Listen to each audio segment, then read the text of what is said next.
মোদী সরকারের পতন যে কোনো সময়, কংগ্রেস সভাপতি এই দাবি করেছেন। নয়াদিল্লি প্রতিনিধি প্রথম আলোর এই খবরটি পাঠিয়েছেন। সেখানে বলা হচ্ছে, ভারতের প্রধানমন্ত্রী নরেন্দ্র মোদীর তৃতীয় দফার সরকারি স্থায়িত্ব নিয়ে আবারও একবার প্রশ্ন তুললেন কংগ্রেস সভাপতি মল্লিকার্জুন খাড়গে। তবে এবার প্রকাশ্যে। শুক্রবার বেঙ্গালুরুতে সংবাদ মাধ্যমের সঙ্গে কথা প্রসঙ্গে খাড়গে বলেন, এনডিএ কোনো রকমের সরকার গড়েছে ভুল করে। সরকার গড়ার জন আদেশ নরেন্দ্র মোদী পাননি। তার সরকার সংখ্যালঘু, যে কোনো সময় ওই সরকারের পতন ঘটতে পারে। কংগ্রেস সভাপতি সরকার পতনের এই সম্ভাবনার কথা প্রথম বলেছিলেন দিল্লিতে ভোটের ফলাফল ঘোষণার পর ইন্ডিয়া জোটের নেতাদের সঙ্গে বৈঠকে। তবে তার সেই মন্তব্য প্রকাশ্য ছিল না, শুক্রবারের মন্তব্য প্রকাশ্যে। অর্থাৎ কংগ্রেস সভাপতি তো নিশ্চয়ই রাজনীতি করেন, রাজনীতির খোঁজ খবর রাখেন। তিনি জানেন যে এখন জোটের মধ্যে কি হচ্ছে, স্পিকারের পদ নিয়ে টানাটানি, বিজেপির আভ্যন্তরীণ দ্বন্দ্ব, কেন উত্তরপ্রদেশের এই বিপর্যয়, আরও অন্তত 4টি প্রদেশে কেন বিজেপির কোনো আসন নেই, এসব নিয়ে দলের ভেতরে গোলমাল, জোটের মধ্যে টানাপোড়ন।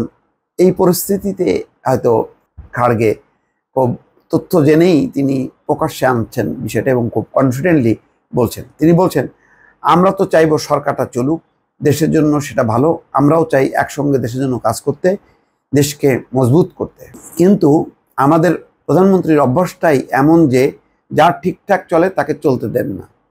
তবে আমাদের পক্ষ থেকে বলতে পারি, দেশকে শক্তিশালী করার জন্য আমরা সরকারের সঙ্গে সহযোগিতা করব।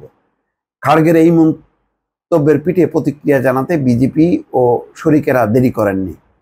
তামিলনাড়ুর বিজেপি সভাপতি কে আন্নামালাই বলেছেন, শপথ গ্রহণ অনুষ্ঠানের গণতান্ত্রিক আগ্রহ দেখার পরও যদি তার মনে হয় সরকারটা পড়ে যাবে, বেশি দিন টিকবে না, তাহলে বলবো উনি মূর্খের স্বর্গে বাস করছেন।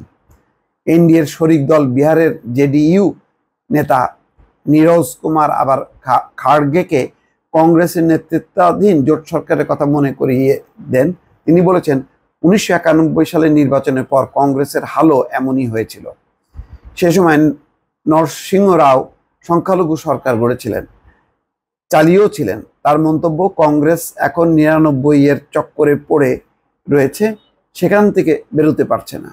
বিহারের আরজেডি নেতা ইজাজ আহমেদ অবশ্য খাড়গেকে সমর্থন করে বলেছেন, উনি ঠিকই বলেছেন, জন আদেশ ওই সরকারের পক্ষে ছিল না, ভোটাররাও মোদীকে গ্রহণ করেননি।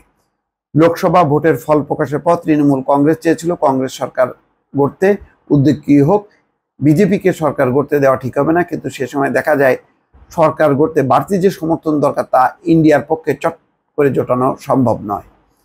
কংগ্রেস সভাপতি তখন উপযুক্ত সময়ের জন্য অপেক্ষা করার কথা বলেছিলেন। সেই বৈঠকের পর তৃণমূল নেত্রী মমতা বন্দ্যোপাধ্যায় দলীয় সাংসদদের এক সভায় বলেছিলেন, আগামী দিনে ইন্ডিয়ায় সরকার গড়বে, সেটা শুধু সময়ের অপেক্ষা। দল পরিস্থিতির উপর নজর রেখে চলছে। এবার খাড়গের মন্তব্যেও পাওয়া গেল সেই প্রতীক্ষারই ইঙ্গিত। দর্শক ভালো থাকবেন, আল্লাহ হাফেজ।